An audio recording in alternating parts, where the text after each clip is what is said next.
Yun, welcome to MRC Tech. So, ang gagawin natin video tutorial ngayon is folder redirection. So, sa folder redirection is gagawa tayo ng network folder sa local disk drive D. At ang folder name ay MRC Tech folder. And yung desktop and documents ng ating user's account, yun ang i-redirect natin para doon sa network folder ng ating local disk drive D doon sa server computer. So, ibig sabihin, lahat ng users account natin, yung si Mark Olita and Rainier Camiloza, yung desktop and documents na folder is mariredirect doon sa location ng ating server computer. So, next, number 2, ang gagawin natin is drive mapping. So, sa drive mapping naman, ganun din, magkikreate ulit tayo ng isa pang network folder, same location, sa local disk drive D ng ating server computer. So, folder name niya ay network drive. So, after nating magawa ang ating network drive, i-deploy naman natin ngayon itong network drive na to doon sa users account ulit natin. So, yung mga client computer natin doon sa users account ay magkakaroon ng panibagong local drive. So, ang local drive na yon is etong ating gagawing network drive. So, yon ang ating drive mapping. So, folder redirection and drive mapping ang ating task for this video tutorial.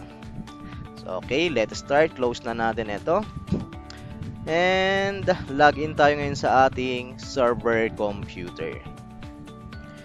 Control-Alt-Delete. Okay, MRC Tech, Administrator, then enter lang natin ang ating password. Ayan. So, next na gagawin natin is pupunta na tayo sa local disk drive D ng ating server computer. So, close muna natin itong server manager. Ayan. Open natin ang File Explorer.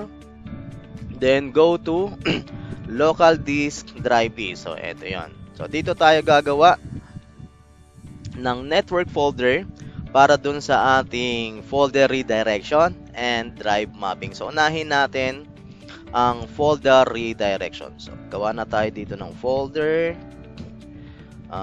Name MRC Tech folder. So, MRC Tech folder, dito natin i-redirect mamaya yung mga folder ni Mark Olita at Rainier Camilo sa account natin.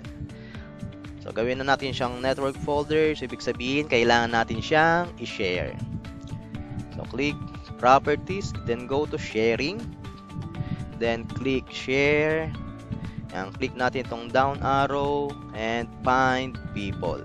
So, dito, type lang natin DO, then check Names. And locate natin si domain users. So, ito yon, domain users. Then, click OK. And, okay na ulit. So, andito na si domain users. So, palitan natin yung permission level niya into read and write. Then, click share. Yon, okay na. Na-share na siya. Then, next, go to advanced sharing. Yon, okay naman na na-check na dito. Share this folder. Pag hindi siya naka-check, so, check natin.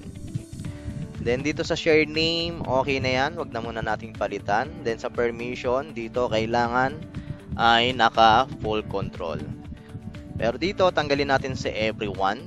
Yan, remove lang natin. Then, add natin ngayon si DO ulit or yung sa domain user. Yan. And click OK. Then, full control natin ang ating domain user. So, eto siya. Yan, click apply. Click OK, apply OK ulit dito. And, yan. Ito, i-copy na natin. I-copy na natin itong network path. Gagamitin natin ito mamaya doon sa pag-configure natin sa folder redirection sa group policy management. Yan, copy na natin yan para, yan, diretso na agad. After nating magawa yung folder para sa folder redirection na gagawin natin, network folder na siya. Nakita nyo na, meron na siyang network path. So, ibig sabihin, network folder na siya. Network folder, ibig sabihin, naka-shared yung ating folder doon sa network. Then next is minimize na lang muna natin to. Mamaya sa checking, dyan na ibubuksan din lang natin yan. Then next, open na natin ngayon ang ating server manager. Yan, maximize natin. Then click natin itong administrative tools. Then locate natin si group policy management. So ito yon, group policy management. Open natin yan. Then maximize na rin natin para yan, kitang-kita. Then expand natin ang forest natin, si mrctech.local. Expand ulit natin si domain. Expand ulit natin si mrctech.local. So dito, makikita nyo yung ginawa nating organizational unit. Ito siya. Doon sa gumawa tayo nung sa ADDS and DNS installation, 'di ba? Nakagawa na tayo doon ng users account. So ang lalagyan natin ng policy ay etong MRC Tech Organizational Unit. So ibig sabihin, para lang doon sa users na Mark Olita at Rainier Cameloza yung gagawin nating policy for folder redirection. So right click natin itong MRC Tech OU, then click create a GPO. Then pangalan natin yung GPO, yan, MRC Tech GPO. Yan. So para mas madali nating ma-recognize yung group policy object na nilalagyan natin. Then click OK. Then after nun, right click natin itong MRC Tech GPO, then click edit. Yan. Then dito na natin ilalagay yung group policy for folder redirection. Yung i-configure natin. So under the user configuration, ito yon. Click natin ang policies, expand, and expand ulit natin ang Windows settings. Expand ulit si folder redirection. Yan, maximize natin para kitang-kita nyo kung ano yung kiniklik ko. Yan, so sa folder redirection, ito, right click natin si desktop. Then click properties. Then dito sa setting, palitan natin siya ng basic, redirect everyone's folder to the same location. Then sa root path, ito yung network path ng folder na ginawa natin, yung si MRC Tech. Ipe-paste lang natin dito yung kinapin natin kanina ng network path. So click, right click natin, then paste or control V, automatic yon na mapipaste yung kinapin natin ng network path. So ang network path niya, ito, // server 12 / MRC Tech folder. So, ito yung network folder nung ginawa natin kanina. And then, click natin itong si settings. Uncheck natin itong nasa itaas. And check natin yung also apply redirection policy. Ayan. Then, click apply. And click OK. Next, tapos na si desktop. Si documents naman ngayon. So, eto na ang lalagyan natin ulit ng policy. Yon. Then, click natin ulit si basic dito. Same ulit. Paste natin dito yung network path ng folder na pag-redirectan natin ito. Then, click natin ulit settings. Uncheck natin ito. Check naman ulit dito sa kabila. Then, click lang natin ulit apply. Pero check natin si target. Tama ba? Basic. Okay. Go. Click apply. Click yes. And click okay. Iyon. So, tapos na tayo sa folder redirection. So, next naman na gagawin natin ay sa drive mapping. So, hindi ko na i-close itong group policy management kasi yung paglalagyan natin ulit ng policy is para din lang doon sa user account na Mark Olita at si Rainier Cameloza. Same pa rin doon sa MRC Tech OU. Yun. So, ang gagawin na lang natin ay gagawa ulit tayo ng folder. Yan. Folder ulit dito sa local disk drive D para doon naman sa network drive natin para sa drive mapping. So, right click lang ulit tayo, then new folder. Yan. So, ang pangalan niya ay network drive. Yan. So, gawin natin siya ulit. Network folder. Kailangan lang natin siyang ma-share. Click ulit ang sharing. then click share, then click natin yung down arrow, click find people, ganun ulit, DO, then check names para din na natin buuin yung pagsusulat, and click natin si domain user, and click OK. Then, okay na ulit. Ayun, naidagdag na dito si domain user. Then, read and write para dun sa permission level. Same din lang sa procedure na ginawa natin sa MRC Tech folder. So, click share. Yun, okay na. And done. Then, click advanced sharing. Share this folder. Okay na siya. Then, sa permission ulit, tatanggalan natin ulit si everyone. Then, lagay natin si DO or domain user ulit na isa-select natin. Click OK and allow full control para sa permission ng domain user. Then, apply. Okay. Apply. Okay. Then, yung network path ulit, kokopyahin na natin yan. Yan, kopyahin ulit natin yung server 12 network drive ng ating folder. So, copy na naman natin yan. Yan, pwede na natin itong i-close. At balikan na natin ngayon yung sa group policy management editor natin. Yan, close muna natin ito para mas onte. Yan, o balik natin sa policies. So, next na pupunta naman natin ay dito sa preferences. No? Under pa rin yun ng user configuration. So, expand natin sa preferences. Then, Windows settings, andito na si drive map. So, dito tayo magko-configure ng ating drive mapping. So, right-click lang natin dito, then click new, then click map drive. So, dito sa action, papalitan natin ito ng create. Yan, click create. Then, sa location, paste lang ulit natin yung kinapin nating network path ni network drive.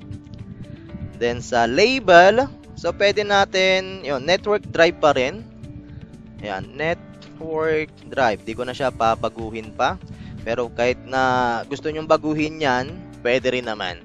So sa ngayon, i-default ko siya as network drive na lang din. Tapos dito naman sa drive letter, so pwede tayong pumili. So gusto ko ay letter M. Ayan, MRC Tech. Next, show all drives. Check na rin natin dito. Yun, okay na siya.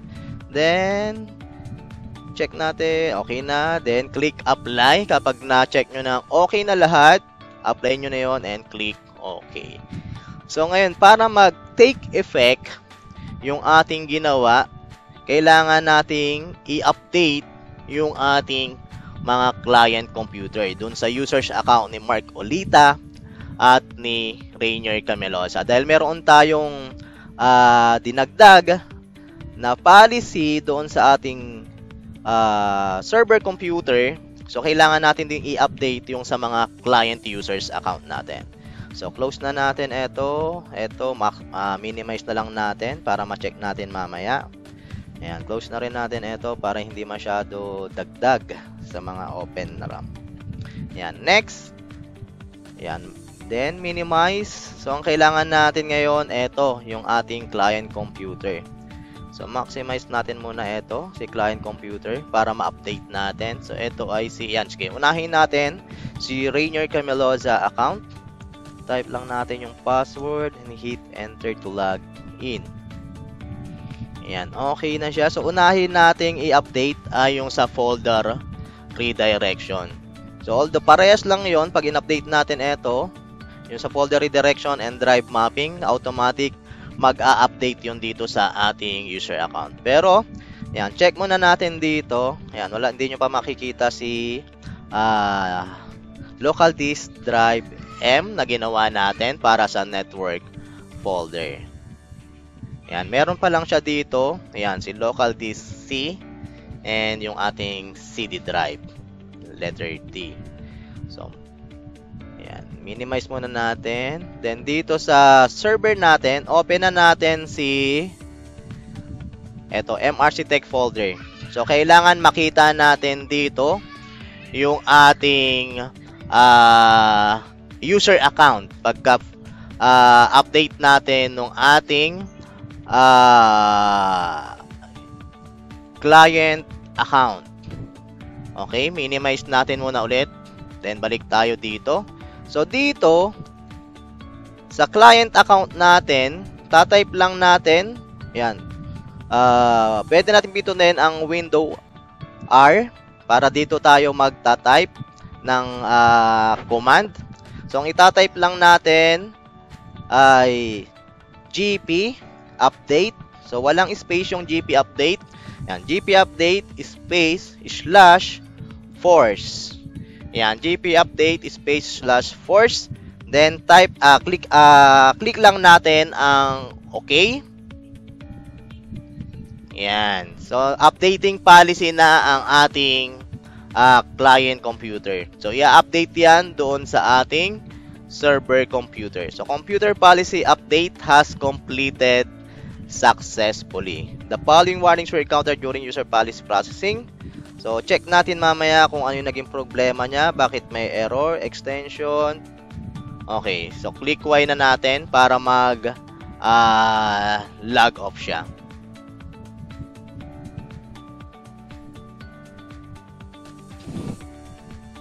Ayan, tayin lang natin ng konti. Ayun, after makapag-sign out, si Rainier Camilosa, i-re-login natin ngayon. So, para check natin kung si Rainier Camilosa account ay nag-redirect na doon sa ating server computer. So, login ulit natin ang password.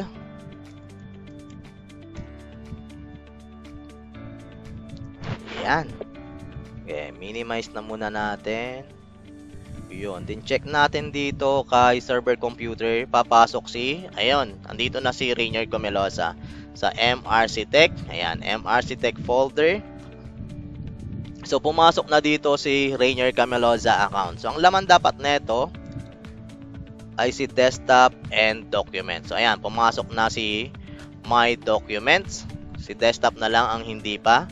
So, hindi pa tapos siguro. Ayun, pasok na rin si desktop. So, minimize muna natin ulit. Check natin kung tapos na yung loading. So, hindi pa tapos mag-loading ang ating Rainier Camilosa account. Pero at least, nakikita nyo, pumasok na dito. Ayan. Andito na si desktop. Andito na rin si my documents ng ating client PC.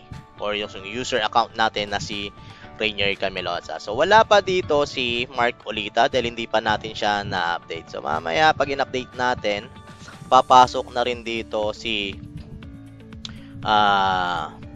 Rainier Camilosa. Ngayon, check naman natin. Dahil pumasok na dito, ayan, okay naman na si desktop. Ayan, maximize natin para mas kita. Okay na si desktop. Okay na rin si document. Minimize ulit natin. Balik tayo dito. Ngayon, dun sa pangalawa naman na task natin, si drive mapping. So, dito natin ma-check ngayon sa ating user account na si Rainier Camilosa. So, dapat magpakita na dito sa list ng disk drive natin yung network drive letter M. So, click natin ito, si disk PC. Ayun. So, nakikita nyo na. Yan, maximize natin. Andito na si network drive letter M. Yun, no? Okay, gawa tayo for example, new folder. Ayan. Hello. I am Rainier Camilosa. Ayan. So, makikita natin yan ngayon doon sa folder. Ayan. Minimize natin to. Balik tayo kay server. Okay, makikita natin yan doon sa network drive na ginawa natin. Eto, nandito na rin siya. Yan, hello, I am Rainier Camilosa. So, okay na yung ating network drive. So, dito sa server natin, folder lang siya na makikita. Pero dito sa client computer natin, kay Rainier Camilosa, ang makikita dito ay local disk drive. Yan, then click natin si this PC. Ayun o, network drive siya. Ayun o, network location, network drive M. So, ito yung sa server natin. So, okay na ang ating drive mapping and folder redirection kay Rainier Camilosa. So, next naman natin ngayon is i-log in naman natin ngayon si Mark Cameloza. So, sign out na natin si Rainier Cameloza. Yan. Click lang natin ulit. Then, sign out. Then, log in natin ngayon si Mark Cameloza para ma-update, para naman pumasok yung folder redirection din doon sa server natin. Yan. Okay. Then, click other user. Yun, okay na. Then, log in natin si Mark Olita. Then, yung password. And hit enter to log in. Ayan, check natin muna. Dito, hindi pa natin makikita si network drive natin dahil hindi pa naman natin na-update yung policy or dinagdag na policy ni server computer natin. So, click natin si this PC. Ayan. So, wala ka pa tayong nakikitang network location drive natin dito. So, ang gagawin lang natin ulit, press window R, then type lang natin ulit si gp update space / or / force. So, yan yung command na kailangan nating i-type. Then, click OK. Ayan. Updating policy na ulit. Ayan. Hintayin lang natin. Saglit lang naman yan. Okay. Computer policy was completed successfully. So, same din kanina ulit. Kailangan nating i-type yung Y para dun sa okay to log off. Ibig sabihin, pag nag-yes tayo, mag-auto log off yung ating computer. So, kailangan niyang mag-log off or mag-sign out para nga ma-restart or ma-refresh yung ginawa nating pag-update doon sa policy.